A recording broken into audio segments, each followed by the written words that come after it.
Cloud. All right, take two. Welcome everybody to this is our second to last Mastermind Monday of 2021. Very excited to be here. So excited to see everyone. We've got so much going on. I want to, as always, thank our CTO, Christine McClellan, who is also now incoming membership chair for 2022. Always want to thank Nora Lynch, who is our education chair this year and incoming president-elect, which is very exciting. And also all of our amazing guests, Cheryl DiGirolamo, whose idea this originally was to do a Mastermind Monday. And 2 years later, here we are still sharing ourselves and some value, hopefully, with our realtor community, because it's all realtors that we invite now to come to Mastermind Monday. So wanted to mention a couple of quick things. Next week we have Allison Sosha is going to be joining us for our final Mastermind Monday. Very excited about that. The topic is very exciting. Can't wait for that. And then going into next year, our first, I'm so excited about this one, our first Mastermind Monday in January, which will be Monday, January 10th. Annie Hart-Cool is going to start us off with Let's Have Fun in 2022. If any of you were able to be at the installation last week, Elizabeth Mendenhall shared with us 10 questions all leaders should ask themselves. And one of those questions was, are you fun? So we are going to start the year off with a little bit of Let's Have Fun. Andy's already agreed. I'm very excited about that first Mastermind Monday. So please put that on your calendar. Next year, we are just going to once a month. So hopefully everyone's going to really make sure they put those dates on their calendar. Looks like we're doing the second Monday of the month. That'll be as written in stone as these things can be. But today, let me pass this over to Nora. So excited to have a special guest from Connecticut, Tom Clancy. And I'm going to let Nora take it from here. Okay, terrific. Thank you very much, Lisa. And thank you, Tom, for joining us today. Tom, if you don't mind, I'm going to read a little bit of your bio that you had sent to me. So just really quickly, you're a full-time realtor with over 35 years of successful sales in the Connecticut shoreline. So we're really happy to have a Connecticut member with us today. And you're well respected for providing outstanding service to your clients. And I'm going to now kind of skip over to you're the past president of the Middlesex Shoreline Association of Realtors, and I believe now the current president of your local board, and you can explain more on that. And you are also recognized by the Mid-Shore Association Realtor of the Year in Connecticut, and you sit on the board of directors for the New Haven Middlesex Realtors in Connecticut and maintain an active role in the governance of real estate commerce in Connecticut. So Tom, we're really looking forward to hear about your new role in Connecticut. And also I hear there's a new building that came up last year into this year. So welcome, Tom. Thank you. Thank you. Welcome all. Yes, I'm the incoming 2022 president for the New Haven Middlesex Board of Realtors, which is now we broke the 3,000. I believe we have 3,028 members at this point. We were working on that for a number of years, trying to figure out how to get above that number. And unfortunately, I think it was COVID that helped push it over with virtual training, CE classes, PNP classes, and making it easier. Connecticut never used to allow virtual CE or PNP classes. And what we found at this stage is that they started to allow it, but it was really weird timing in the fact that once Connecticut allowed it, we needed to install it and actually pull it off and make it viable. And the staff at the board office, Dawn Calvo, I'm sure many people recognize that name. And her team just did an amazing job of being able to transition that to make it a reality so that we didn't really skip a beat, which was, again, fantastic. We had one of the things that the new building did allow us to do was because we were doing the education PNP classes, our educators were able to come into the building because it was state of the art with high def camera systems, music, sound systems, and lighting, and be able to do their training classes in a really professional way, which I think really, there's nothing worse than sitting in a training class and it's not quite what you were hoping for, in person or virtual. So that really was a benefit that our new building did provide us. And again, it was a little bit unfortunate only in the fact that we had the building built. And about 8 months prior to COVID, we moved in, and then for close to a year and 2 months, it was almost vacant. But we are starting to use it again, with certain oversight and protocols for safety. Terrific. Yeah. We're just as a plug, Lisa. I know in third quarter, we are looking to be hosting something for CRS, one of either the Jack Cotton certification course or Chris Bird certification in investment. So that definitely is what we'll be planning on hosting down in the Connecticut region. It is, our building is in Guilford, Connecticut. It's just off I-95. Very easy to get to. And again, it's can hold 120 people plus in one of the conference rooms, and parking for 120 cars. So feel free to sell out. Great. Yeah, that will be, go ahead. Sorry. Oh, no, I was just gonna say, what are the hotels by there? Are there any good hotels there too? Like a Marriott Courtyard or something like that? There are, New Haven has a Marriott Courtyard. There are a few different hotels in Guilford, and they are just building a couple in Old Saybrook. So yes, close by. Old Saybrook. Okay, great. We also have some, the Madison Beach Hotel, which is on the water. If you really want to experience the shoreline, is the Madison Beach Hotel in Madison. Is right on the water, and they do many corporate functions and business engagements.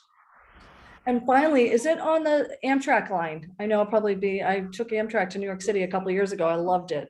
It is. My daughter went to school in New York, and my son went to school in Boston. And we are about halfway in between, literally. So there is Amtrak, and then there's Metro North, and there's also a shoreline shuttle that you can take from New Haven out to Guilford.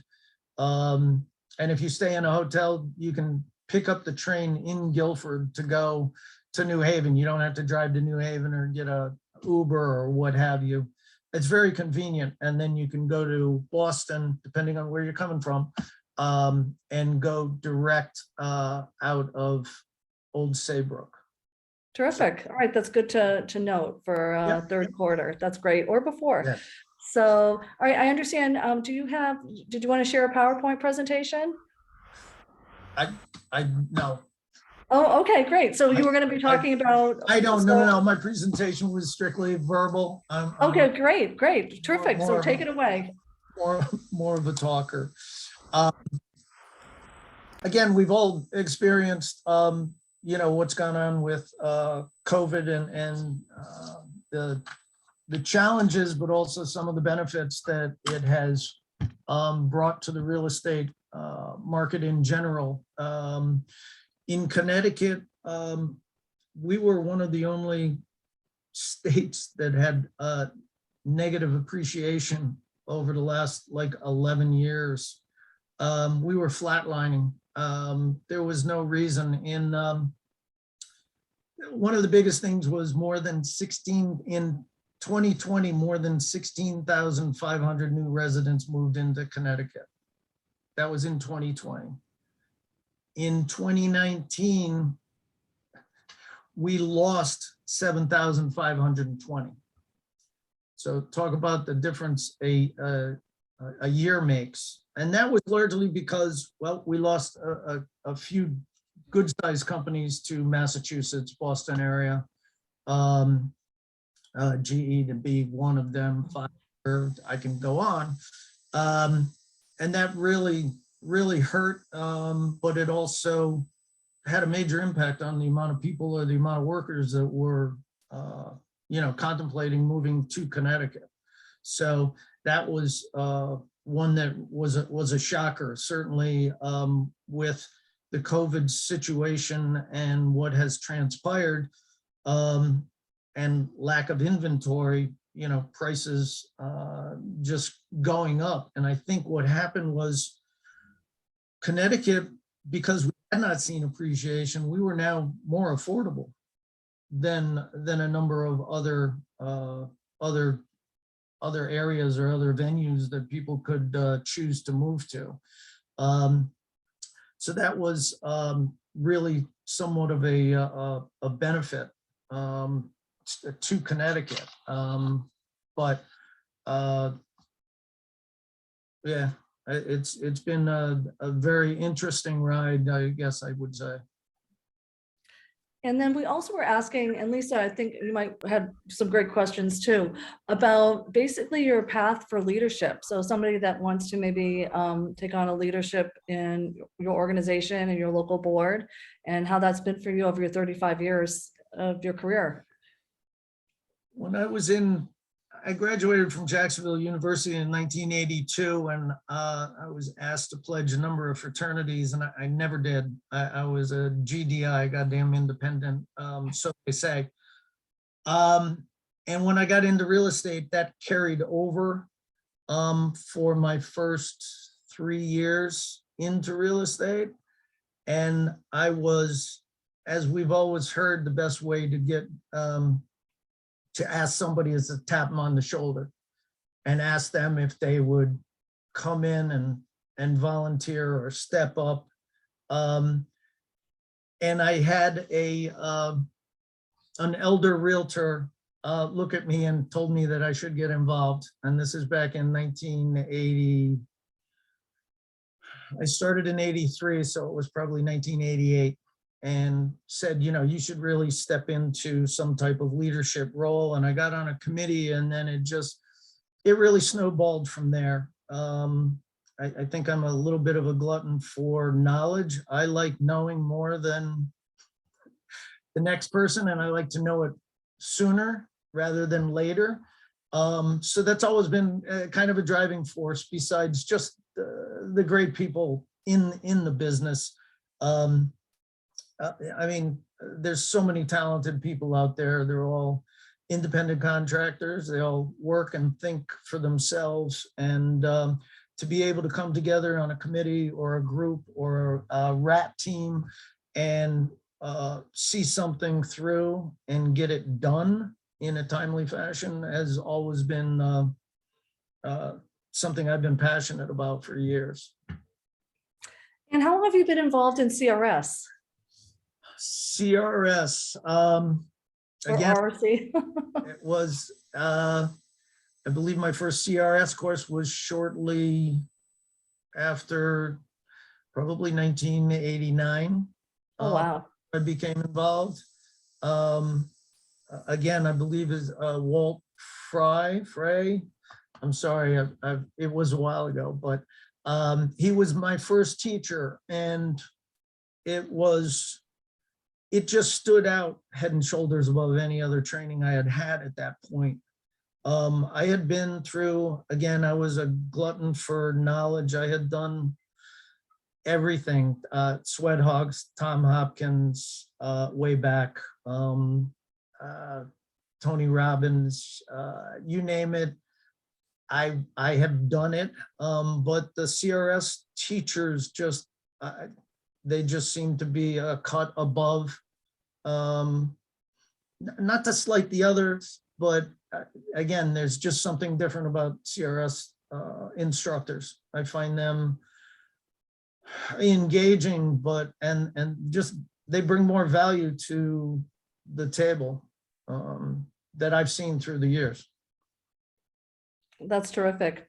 Lisa, Yeah. maybe you can help me quote Holly from the San Diego conference on what she said about CRS designees and how it's kind of the top of the education chain, so to speak. She had a great quote. Yeah, on well, it. I think Yeah. I don't actually remember the quote, but certainly, we know that we continue to, once you attend one or two CRS events, you realize, oh, that's where my tribe is. That's where people who are really in a national way and now international, that's where I can connect and collaborate and learn from and grow friendships with people who really have education and professionalism as one of the foundations of our real estate practice. And I think that's, I mean, I know for the first time I ever went to a luncheon, I walked in, I was like, oh my gosh, here they are, because I where I live, there's a lot of hobby realtors, and a realtor may show up to a showing in yoga pants, and and that's fine, but that's not where I believed I wanted to be. And so when I walked into that first luncheon in Burlington, Massachusetts, and saw this group of bright-eyed professional folks talking about things that were important, actually Kurt Thompson was there talking, and Cheryl DiGirolamo talking about updating us all on issues of national importance to the realtor community. I mean, I just knew in my heart and soul and mind that, I kind of found my place. So, and you've been around way longer than any of us, So I have a couple of questions I'd love to ask, sort of about your experience with RRC, and then kind of some other questions around some challenges that you've overcome if we have time. But I'd love to hear, one or two high points over, you've been here for a lot longer than I think maybe anyone on the call this morning. I'm not sure. And I know there's agita about when we change the name and different things, but tell me a couple of high points that you would remember, maybe a long time ago, or more recently. We'd love to hear about your experience. You had uh, one of the high point was just, I use it. I always go right back to my business. And the highest point that I've used time and time again is referrals. And referrals are just so overlooked, especially when I counsel a new agent and they're just getting into the business. And I'm like, you have the ability to refer people anywhere in the world. You make the good connection to a good agent, and you're done. You're pretty much done at that point. Yes, you should follow up with each of them, make sure that they're being taken care of. But having that, my CRS book is right here. I know it's online. I'm old school. But to be able to go to that book, I go through my company. I work with William Pitt Sotheby's. But if I can find, and I typically can find a CRS at William Pitt Sotheby's in the office that they want to go to, I definitely say, no, it needs to go to this person. I call up that agent first, let them know that it's coming. And I have a bad habit of saying it's a personal friend of mine and you need to take extra good care of them. But that's just something that I do. And really the high point of CRS is just always having that group that I can go to. And I've worked for other companies that, I'd flip it in and, they had their own way of doing things, and, that sale didn't happen. It just didn't get closed. It didn't, the client wasn't happy. So really my high point of CRS is just having that support and group that I can pick from in across the nation, which is fantastic. Yeah, no, and that's so very true. We were just talking. I said this of the installation on Thursday, that there's three legs of our stool, and one of them certainly is referrals, and one of them is the best in the industry, education, and the third really has been our family and networking, and that's the piece that's been so challenging over the past 2 years.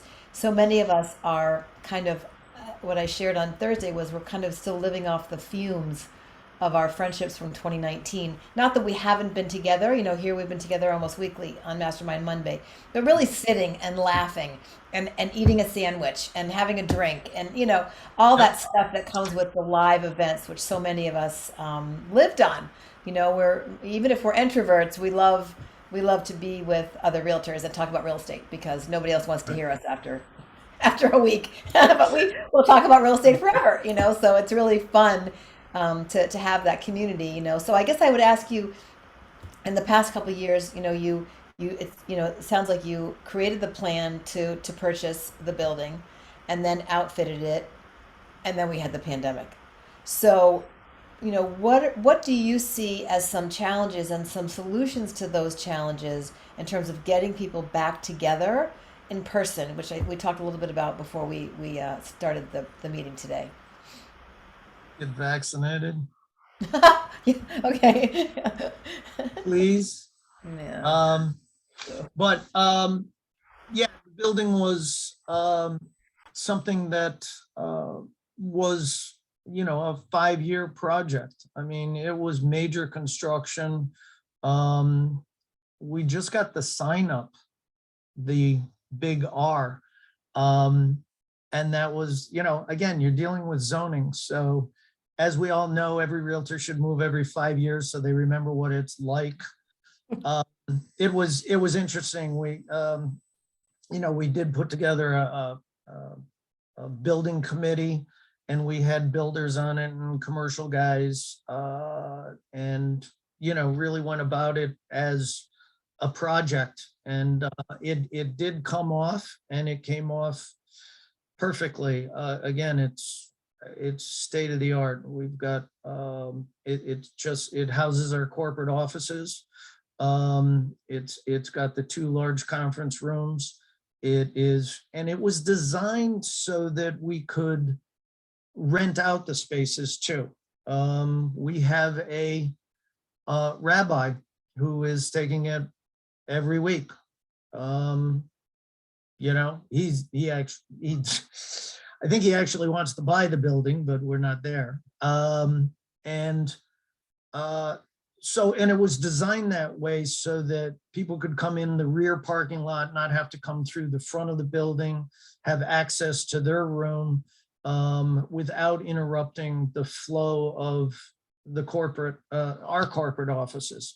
So again, if you're going to design something, that's really the way to do it. And we have had people, we've offered it to some people. We don't charge. SCORE is one of the local groups that have come in and really made use of the facility.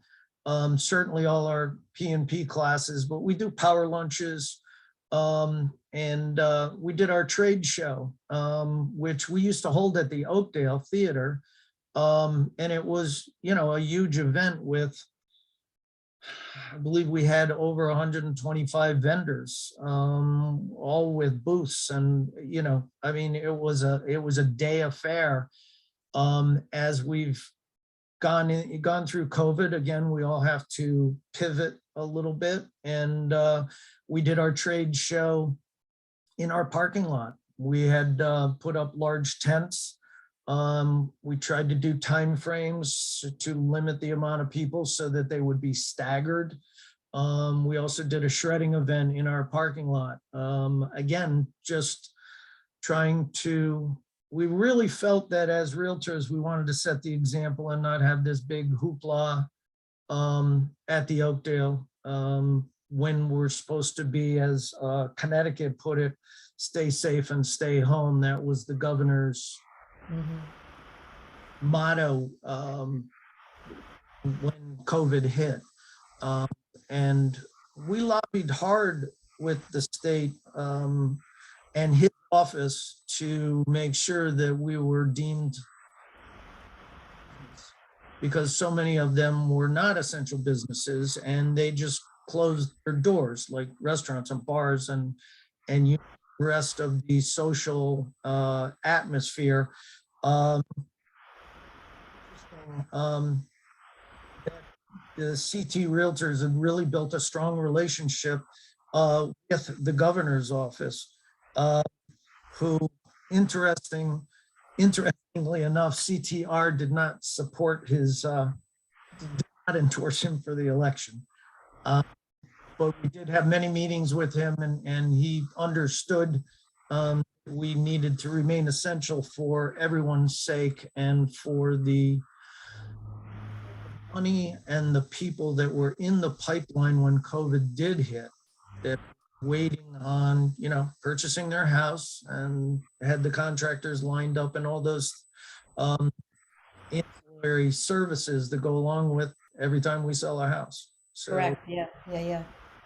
All right. Well, I wanted to just before we wrap up, I wanted to open it up to see if others had some questions for you, Tom. This is yes, kind of a member focus today, as well as learning more about what's going on in the Connecticut market. But I wanted to open it up and see if others maybe had a question for you specifically. So, do we have any members with a question? I had a question, actually. How did it go over with you have 3,000 members? So with the financials, did you need to disclose all the financials to the membership to see like, or how the dues are going to be paying, or how do you pay for a building like that? Just curious if you had any Yeah. pushback on that too. Oh, yeah, no. We were, when the Mid-Shore Association of Realtors merged with the New Haven Board, they were tied into a lease. Haven, a commercial building that was, it was a commercial building. It was kind of like in the basement. I mean, they had a bunch of skylights, but it wasn't really like walking into a beautiful facility. I remember. But they were tied into a lease, and we needed to make the move to regionalize and strengthen numbers. So we did wind up merging with them. They were tied into a lease for another 4 years, I believe. Interesting. And their lease was, we really did not like the building, but they were tied to the lease, and we had to, because the owner, we had approached him. It was over $10,000 a month. That was just rent. So we were able to do and have the dates kind of fall in the right order, that we were able to purchase the building with really the same amount of monthly debt that we had Interesting. Great. renting. It was also a fact that we were realtors, and there is something about brick and mortar and selling property, paying your taxes, and not just being a tenant. So we have control over our building. We have control over the parking lot, who comes, who goes, who we want to lease it to, and how to promote it best. So it made sense. Again, and with the lease coming up and not having to have that cash outlay of 10,000 plus, we did that with our, we had money in reserves and whatnot, but so we're basically paying the same amount, much like we counsel a renter going, Exactly. No, I was curious. Thank you Amount? for sharing. for that amount, you could own. So, I think Tom, Cheryl had a question. I saw your hand raised. so yes, I've been and visited several spots in Connecticut, and recently Mystic Pizza over COVID-19. We couldn't eat in, so we had to order it, got it, Did you? drove all the way back to Massachusetts. Yeah. Also, Yukon area, which is like a state in itself. Beautiful countryside. it's a pretty ride. Yes. And my last that I am familiar with is Madison, which you mentioned earlier, which is a perfect little Norman Rockwell community as I remember it anyways.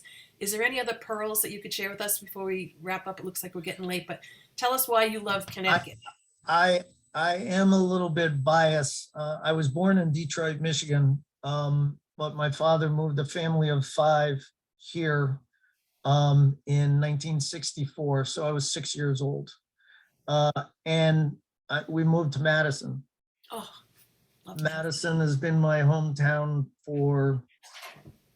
since I was 6. So when And being that long, Madison, when we moved to town, it was 4,000 in population. It's now like 21,000. So it is still that small little area. I mean, the village of Madison is about a block long. You know, they're expanding on it here and there, but the flavor is still the same. And yeah, the coastline of Connecticut is just gorgeous. I went to school at Jacksonville University. I'd come back for Christmas or whatever. I wouldn't go home. I'd drive straight to West Wharf Beach and just look at the water. So yeah, there's just so many areas of Connecticut that are beautiful. I'm a golfer. I try to go all the way around the state to play different courses. But yeah, it's home. And Madison is definitely my home, so I am really biased toward that. Of course, of course. Well, thank you so much, Tom. It's been really great to get to know you a little bit better. We continue to Great. hope to bring more Connecticut folks into sort of active roles in the New England region as we move forward. Really planning on having a couple of live events next year. We've got that the certification for the luxury class in the first quarter. We're going to have a nice luncheon in June. Holly Woodward will most likely be our guest. I've already planted the seeds there. And then the third quarter class we'd love to have in Connecticut. Let's announce that now. We will have the investment certification in Connecticut in the third quarter, and we just cannot wait to continue to grow that third leg, to strengthen that third leg in terms of networking. And really Very good. have the Connecticut group involved. Don't forget, again, I just want to do another reminder, another plug for next Monday will be our last Mastermind Monday of 2021. And that will be Allison Sosha, who was the 2020 Realtor of the Year here in Massachusetts. An amazing leader, those of you who know her, and if you don't, you will. And of course, she's so humble. She's like, oh, I had nothing to talk about. What am I going to, and she's just the most amazing, humble leader that we know, and very active in Women's Council of Realtors nationally. As well. So thank you again, everybody, for sharing your day. We know that your time is very valuable. We really appreciate you taking this 30 minutes with us. Have a great week, and we look forward to seeing you next Monday. Thank you, everybody. Thanks, Tom. Thanks, Lisa. Thanks, Nora. Thank you. Take care.